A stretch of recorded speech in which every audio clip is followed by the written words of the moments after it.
नमस्कार। मेरे चैनल को लाइक करें, सब्सक्राइब करें, बेल आइकन को दबाएं और आज की उपयोगी वीडियो को। विगत वर्ष की तुलना में इस बार कुछ आकलन में चेंज हुआ है। अब 2 दिन हमको आकलन करना है और 4 दिन योजना बनाकर पढ़ाना। इसके लिए ये आकलन टूल है कि कब क्या पूछना है, मौखिक भाषा विकास के लिए क्या करना है, ध्वनि जागरूकता के लिए क्या करना, इस तरह का पूरा टूल्स दिया गया है। इसके आधार पर हम आकलन कर सकते हैं। इसमें कौन से हम अक्षरों को जो 9 सप्ताह तक हमने पढ़ाया उनके आधार पर हम इस टूल का उपयोग करके बच्चों का आकलन कर सकते हैं। इस तरह से आकलन हमारा हो जाएगा।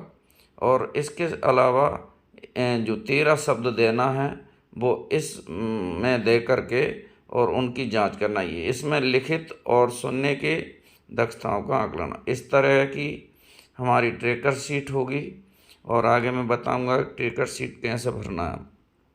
ये सारे कलर एक जैसे देखिए। इसमें हमने जो शुरू है मौखिक भाषा विकास में, इसमें टिक लगाना है। अगर कुछ नहीं कर रहा तो सही का निशान, कोशिश की तो उसमें सही का निशान, और सुन पाता या नहीं।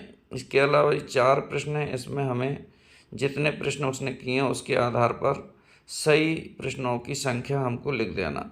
इसी तरह वर्ण पाठन में जितने पढ़ रहा है 13 शब्दों में से उसके हिसाब से करना।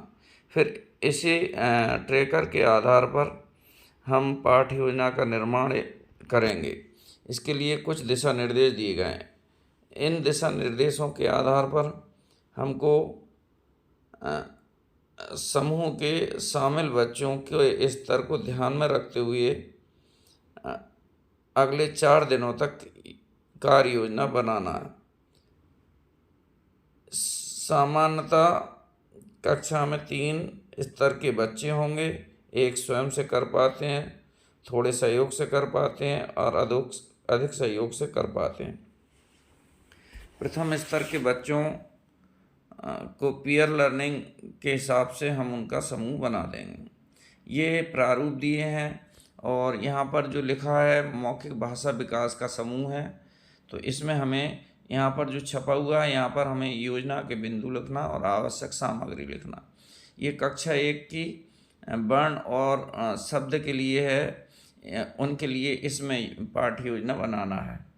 इस तरह से हम पाठ्य योजना बनाने के बाद हमको ट्रैकर को MP ऑनलाइन ऐप पर चढ़ाना है। इस तरह का सरफेस रहेगा वो, और इसमें हमें अपनी लॉगिन यूनिक ID और जन्मतिथि डालकर लॉगिन करना है। लॉगिन करने के पश्चात इस तरह का एक नेक्स्ट करते जाएंगे और एक ऑप्शन खुलता जाएगा।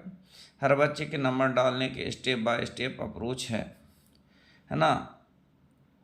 इसके बाद हम इस डाटा को सेंस कर लेंगे जिससे, और यह इंटरनेट में ही हो पाएगा।